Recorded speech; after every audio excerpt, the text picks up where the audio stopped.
ఇక్కడ ఎటువంటి పరిణామాలు ఉన్నాయి, అసలు ఇంకా కూంబింగ్ కొనసాగుతుందా లేదా అనేది కూడా ఇక్కడ హెడ్మాను ఎక్కడ హతమార్చారు, అంతే హెడ్మాతో పాటు మొత్తం ఎవరైతే టేక్ శంకర్తో పాటు మరొక 7గురిని ఎక్కడ హతమార్చారు, ఆ యొక్క ప్రదేశాలన్నీ కూడా ఆర్టీవీ ఎక్స్క్లూజివ్గా చూపించే ప్రయత్నం అయితే చేస్తాం.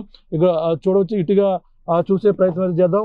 మారేడుమిల్లి ప్రాంతంలో ఎటువంటి పరిణామాలను చూపించేందుకు ఆర్టీవీ అయితే ఈ యొక్క ప్రాంతానికి రావడం జరిగింది. అలాగే మంగళవారం జరిగినటువంటి ఏదైతే ఎన్కౌంటర్ జరిగిందో, అలాగే కీలకమైనటువంటి మావోయిస్టు నేత మన ప్రధానంగా ఉన్నటువంటి ఎవరైతే ఉన్నారో హెడ్మా ఇక్కడ ఈ యొక్క మామిడి హెడ్మాన్ అయితే ఈ యొక్క అటవీ ప్రాంతం ఏదైతే టైగర్ జోన్ సమీపంలో అటవీ ప్రాంతం అంటే ఇదే దట్టమైన అటవీ ప్రాంతం. ప్రధానంగా ఏదైతే తెలంగాణ నుంచి అలాగే ఇలాగ ఛత్తీస్గఢ్ మీదుగా ఇటుగా వచ్చి ఇటువైపు మారేడుమిల్లి ఎంటర్ అయిన నేపథ్యంలోనే మావోయిస్టుల కదలికలపై కొన్ని రోజులుగా ఇంటెలిజెన్స్ విభాగం పూర్తిగా దృష్టి పెట్టింది. ఈ నేపథ్యంలోనే ఈ విధంగా ఇటువైపుకి వాళ్ళ కదలికలు ఉన్నాయనేది పక్కా సమాచారంతో రావడం జరిగింది.